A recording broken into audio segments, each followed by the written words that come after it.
Yun, no? New blood. Right. Nagsimula ang araw na ito sa isang napakagandang umaga para magpunta tayo dito sa Shell para ating ma-change oil itong sasakyan natin. Ngunit nawala sa isip ko na wala palang cover yung ilalim nito dahil dumaan ako doon sa baha sa May Maramba Boulevard sa Lingayen. At simula nung araw na yun ay hindi ko na nga naikabit yung cover na nandyan dapat sa ilalim. Mabuti na lang nasilip agad ito ni kuya dahil kapansin-pansin na wala ngang cover nung magpapa-change oil na ako. Ay agad-agad akong sinabihan at in-advise na dapat ikabalik ko daw yung cover na yun. Dahil yung bakal na gawa doon sa oil drip pan ay pundidong bakal lang daw mga par. Sa madaling sabay kapag natamaan at natalsikan lang ng bato mula sa umaandar na gulong ay basag agad ito. Kaya huwag kang mag-alala kuya, ikakabit ko rin to dahil hindi na rin ako mapakali mula nung sinabihan mo ko. Maraming salamat sa advice at payo mo. Ayan na nga, dinedemo na ni kuya kung saan banda at maaaring pwedeng maging cause ng pagtagas ng langis. At baka dito ko na rin ipakabit sa'yo to kuya pag bumalik ako. Thank you. Talaga, sinilong ko talaga to, tinanggal ko kasi tumupi talaga nung baha. Oo, siguro natanggal yung isang tornilyo tapos nung inabot ng tubig, umaandar paabante, tumuping ganon. Kaya mahaba yun eh, ganyan. opo, mahaba hanggang dito. Ganyan. Dito, somewhere dito. Malaki ho yun.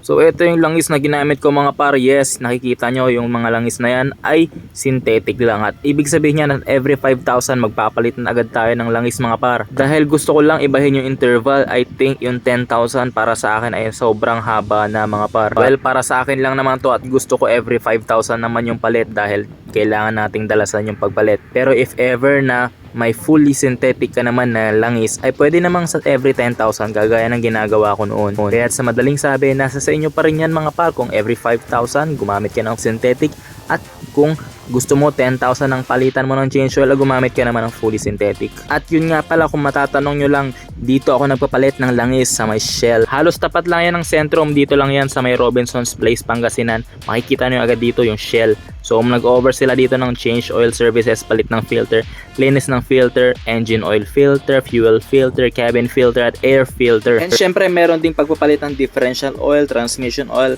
at anything na concerns nyo about sa sasakyan nyo ay pwede nyo namang itanong sa kanila mga par. Kaya't malaking ginhawa para sa sasakyan natin ay ginagawa natin ang mga services na ito. Upang sa ganon ay manatiling top condition yung sasakyan natin dahil halos araw-araw natin itong ginagamit. At alam nyo na habang tumatagal ay tumatanda rin yung sasakyan natin. Kaya't dapat habang tumatagal din ay mas nagiging mabusisi tayo at maging familiar tayo sa mga maintenance na ating gagawin. Dapat tinatandaan din natin kung kailan tayo magpapa-change oil, ano yung mga langis na papalitan, yung mga filters at kailan ang palitan nito. And aside from that ay meron din tayong monthly or regular PMS schedule. Pero kung tumagal naman na yung sasakyan mo at sa labas ka na nagpapagawa, ay dapat ikaw na lang din kumusa at lumapit sa mga talyer at mekaniko na iyong mapagkakatiwalaan. Huwag lang puro drive ha.